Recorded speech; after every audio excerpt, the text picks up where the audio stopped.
Bharatiya Janata party सांसद बांसुरी स्वराज ने आम आदमी पार्टी सरकार पर दिल्ली की अर्थव्यवस्था को बर्बाद करने का आरोप लगाते हुए दावा किया है कि दिल्ली सरकार का 2024 और 2025 का बजट 7,000 करोड़ रुपए के घाटे में है। बीजेपी सांसद ने कहा है कि दिल्ली सरकार 7,000 करोड़ रुपए के घाटे में है और वेतन देने के लिए भी पैसे नहीं है। बांसुरी स्वराज ने दावा किया है कि दिल्ली फाइनेंस डिपार्टमेंट की एक रिपोर्ट आई है। इस रिपोर्ट में यह क्लियर हो गया है कि दिल्ली की अर्थव्यवस्था के विध्वंस के लिए अरविंद केजरीवाल, आम आदमी पार्टी और वर्तमान सीएम आतिशी जिम्मेदार है।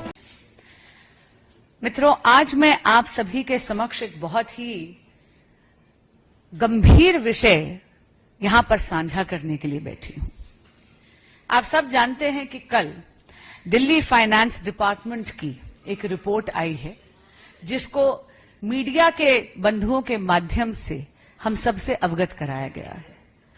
इस मीडिया की रिपोर्ट, इस दिल्ली फाइनेंस डिपार्टमेंट की रिपोर्ट से यह स्पष्ट हो गया है कि दिल्ली की अर्थव्यवस्था के विध्वंस के लिए पूरी तरह जिम्मेदार हैं माननीय अरविंद केजरीवाल जी, आम आदमी पार्टी की सरकार और माननीय मुख्यमंत्री आतिशी जी, जो दिल्ली की वित्त मंत्री भी हैं। अचंभे की बात है, 31 साल में पहली बार दिल्ली का जो बजट है वो डेफिसिट में है, यानी घाटे में है, और छोटे मोटे नहीं, 7,000 करोड़ रुपए का डेफिसिट है। इसका क्या अर्थ हुआ? इसका अर्थ यह हुआ, पहली बात, कि दिल्ली में जो एक्सपेंडिचर है यानी खर्चा, वो दिल्ली की इनकम या दिल्ली की आय से कहीं कहीं ज्यादा है। इसका एक और बहुत ही संगीन पहलू है कि ये डेफिसिट जानबूझ के हुआ है। आपको याद होगा, जब विधानसभा के पटल पर यह बजट पारित करा गया तो तब माननीय सीएम आतिशी जी ने, जो तब केवल वित्त मंत्री थी, उन्होंने दिल्ली के बजट के सरप्लस होने की घोषणा करी थी। बड़े बड़े दावे करे थे कि दिल्ली के पास फालतू पैसा है।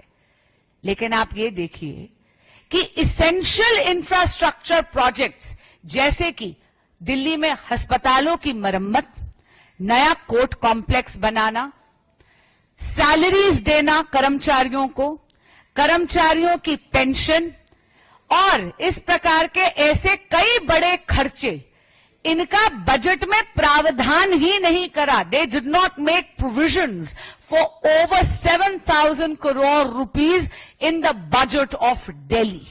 ये जानबूझ के करा गया क्योंकि दिल्ली सरकार ये झूठ फैलाना चाहती थी, जनता को भ्रमित करना चाहती थी कि दिल्ली के पास सरप्लस पैसा है। टॉप स्टोरी ब्यूरो के लिए दिल्ली से हेमंत कुमार की रिपोर्ट।